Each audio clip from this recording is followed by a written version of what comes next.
The discussion today is leadership, something I'm very, very passionate about. Some of the scholars have seen leadership as influence, as guidance, and that is very key in our conversation today. One is, as a leader, it's important that we influence people in the right direction, but that direction needs to be crafted by us. And therefore, when we talk of influence, it means that ideally we are guiding ourselves in a certain direction. Our discussion today talks about proactivity. Proactivity simply means that you have to do things without being beckoned, or you don't have to wait for situations to be reactive. But as you're seated there, you need to be asking yourself, how often do I think and do things before change actually forces me to do things? By proactive action, we are talking about our own abilities to be able to move. As we discuss leadership, we'll be seeing how COVID-19 found ourselves either in a reactive mode or in a proactive mode, and any other thing that could be disturbing our leadership. Sometimes people think leadership is management or is anything else, but leadership really is around two words: influence and guidance. When we talk influence, I mean that if I'm your leader, I must affect your behavior, and guidance is usually showing people the way. Now, as a leader out there, are you showing people the way, and what way are you showing people? The other very, very key value of cooperatives is solidarity. Now, we talk about leadership, and we realize that some of our leaders do not understand the essence of having solidarity. Solidarity means being able to have a common bond within the cooperative or the investment club. If we are going to find ourselves in a situation where our leaders are not promoting solidarity, but also we are waking up to very uncertain environments, very unpredictable environments, something like COVID is going to happen and find you divided. That means that you will not have enough time and fuel to come together to respond to the different challenges the cooperative might face. If you're going to be the kind that feels very important and therefore does not feel equal with other members, it means that you won't allow for others to also take responsibility. Some people feel like they are the last born of leaders. Now, if we don't have a value of equality, we will not be able to allow others to rise and be supported to grow. Speaking around unpredictability, as leaders, have we put in place strategies or plans or things that ideally should be supporting us in a situation of unpredictable events? You find that these plans guide us. So first, as leaders, we must help our members or our stakeholders clearly understand what and who we are in terms of the business structures we've taken up. If you're in a cooperative, please behave like a cooperative. And therefore, in your leadership style and in your leadership design, it will be to respond to the norms, the identity of cooperatives. If you're in an investment club, please understand it and behave like what investment clubs are supposed to do. Now, in understanding that, you will deal with ambiguity.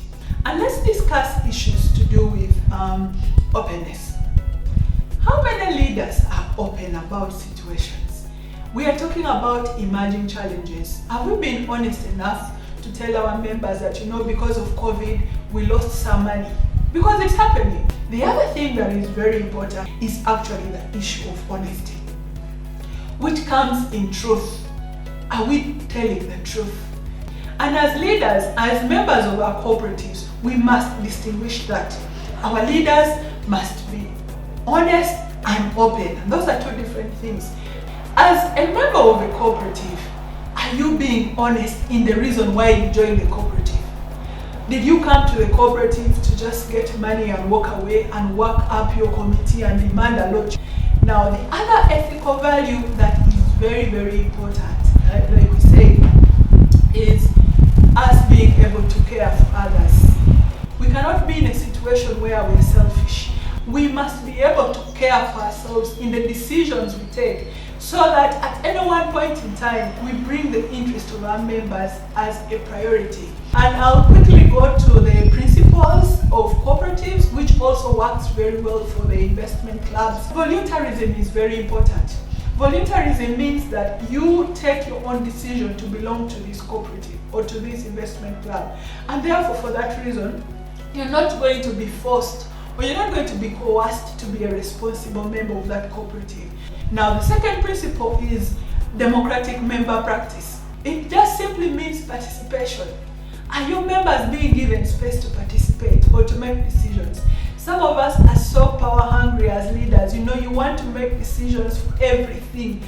You want to be sure that you know what everyone is doing, what car is he driving, what shoe is he wearing. Then you become so narrow-minded to the point that democracy loses it. We need to provide space, be strategic leaders, and enable people to make decisions. The third and very quick thing I will be talking about is member economic participation. And here we are saying, please bring money to the cooperative. We are cooperatives now, work with banks like Finance Trust Bank, and there are very good products out there that can enable us to think and innovate around the monies we bring. So please save money, save for retirement, save for the business, save for all these things. If you're SACCO, do you have products that attract money?